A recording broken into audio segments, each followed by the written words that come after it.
Education in British government में हम लोग को क्या पढ़ना है। देखिए 31 दिसंबर 1600 में क्वीन एलिजाबेथ फर्स्ट ने the government and company of merchant of London landing into the East India की स्थापना की थी। ठीक है, जो कि उस समय के टाइम को मोनोपोली कहा जाता था, जो 15 साल तक रहा था। ये वेस्ट में स्टार्ट हुआ था। पहला प्रयास क्या था, कैप्टन हॉकिंस ने 1608 में किया था, लेकिन उस समय जो एजुकेशन ऑफ ब्रिटिश पीरियड था वो असफल रहा था। लेकिन द्वितीय प्रयास किसने किया था, थॉमस रॉ ने किया था 1615 में, जो कि सफल रहा था। तो उस समय की जो शिक्षा नीति थी ट्रेड एंड नॉट टेरिटरीज पे डिपेंड थी। फिर उसके बाद आते हैं वास्को डी गामा जब आए थे तो उन्होंने सबसे पहले भारत में व्यापार स्थापित किया और 1857 में प्लासी का युद्ध हुआ और 1864 में बक्सर का युद्ध हुआ। उसी समय ये आए थे। ठीक है, 1793 में ईसाई मशीनरी का भारत में शिक्षा का विस्तार हुआ था। ठीक है, सबसे पहले 1757 में प्लासी का युद्ध हुआ और 1764 में बक्सर का युद्ध हुआ और 1793 में ईसाई मिशनरी का भारत में शिक्षा में विस्तार हुआ। ठीक है, 20 साल बाद, उसी के 20 साल बाद 1813 में कंपनी जो थी आई थी ब्रिटिश की। ब्रिटिश संसद ने एक आज्ञा पत्र निकाला था। ठीक है, उसका क्या नाम था, कानूनी विधेयक के तहत लाया गया था, जो चार्टर्ड एक्ट के अंतर्गत रखा गया था। भारत में यूरोपीय शिक्षा का प्रसार भी उसी समय हुआ था। उसी के 20 साल बाद फिर से 1823 में एक और तुम्हारा foundation store of British education स्थापित हुआ था।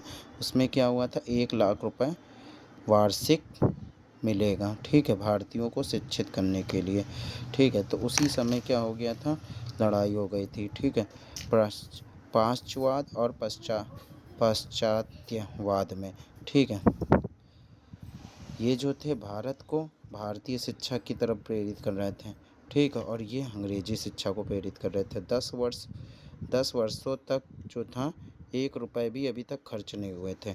उस समय जो वॉरेन हिस्ट थे, मिंटो थे। ठीक है,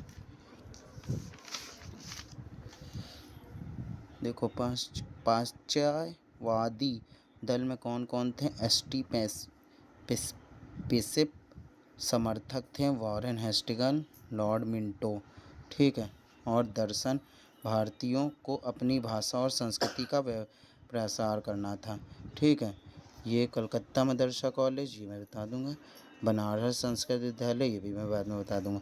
पश्चातवाद में क्या था, राजा राम मोहन ने स्थापित किया था। पुरानी शिक्षा पद्धति को नुकसानदायक है, जो पुरानी शिक्षा थी वो नुकसानदायक ही बता रहे थे। ठीक है, लक्ष्य क्या था, भारत में पुनरुद्धार और केवल अंग्रेजी और आधुनिक विज्ञान को बढ़ावा देना। फिर उसके बाद मैकले आते हैं, 2 जून 1834 में भारत आए थे, राज्य शिक्षा प्रणाली की स्थापना की थी। तो उसी का नाम रखा गया था इलिप्स स्टोन मिनट 1823 में। हर राज्य में शिक्षा का अधिकार होना चाहिए, इनका मतलब था SCS। ठीक है, बॉम्बे में सबसे पहले स्टार्ट हुआ था। इंग्लिश लैंग्वेज और वेस्टर्न साइंस को इन्होंने इम्पोर्टेंट दिया था। लोकल लेवल में वर्नाकुलस और मॉडर्न लैंग्वेज पर इन्होंने फोकस दिया। इंडियन मॉडर्न हायर एजुकेशन 1833 में चार्टर्ड एक्ट आया, जो 10 लाख रुपए को फिर से मतलब फिक्स प्लान बनाया गया था। लेकिन ये भी तुम्हारा खर्चा नहीं हुआ था, अधिक उग्र हो गए थे, मतलब और बढ़ गए थे लोग। 10 जनवरी 1834 में लॉर्ड मैकले जो थे कानूनी सलाहकार के रूप में भारत आए और ये गवर्नर थे। उस समय गवर्नर कौन था, लॉर्ड विलियम बेटिक थे। और 2 फरवरी 1835 में ये रिपोर्ट जो थी पेश की गई थी। ठीक है, विवाद के मुख्य 4 आधार देखो क्या क्या थे। पहला उद्देश्य उच्च वर्ग के शिक्षा या आम जनता के लिए। दूसरा लक्ष्य क्या था, भारतीय पारंपरिक ज्ञान और यूरोपीय ज्ञान, ये दोनों में आपस में लड़ाई हो रही थी। मध्यम संस्कृति, अरबी, फारसी, अंग्रेजी भाषा, ये सब साधन कौन थे, जिम्मेदारी सरकार उठाए या निजी। ठीक है, उसके बाद आता है मैकली मिनट 1835 में। एक अच्छे यूरोपीय पुस्तकालय की अलमारी भारत तक तथा अरब के समझ देशीय साहित्य के बराबर मूल्यांकन है। मैकले ने भारतीय साहित्य को मुख्यतापूर्ण और अविकसित बताया। 1813 की धारा 43 की नई व्याख्या। धनराशि सरकार खर्च करने के लिए पूर्णतः स्वतंत्र थी, मतलब जितना भी पैसा थी खर्च करने के लिए सरकार तैयार थी। साहित्य, इसका अर्थ केवल संस्कृत और अरबी नहीं बल्कि अंग्रेजी साहित्य भी था।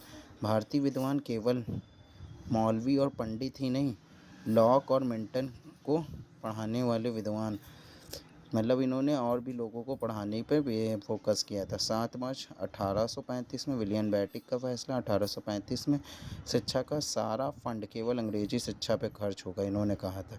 भविष्य में पाश्चात्य साहित्य के मुद्रण पर कोई खर्च नहीं। संस्कृत अरबी कॉलेज बंद नहीं होंगे, लेकिन नई छात्रों को रुझान अंग्रेजी की ओर मोड़ा जाएगा।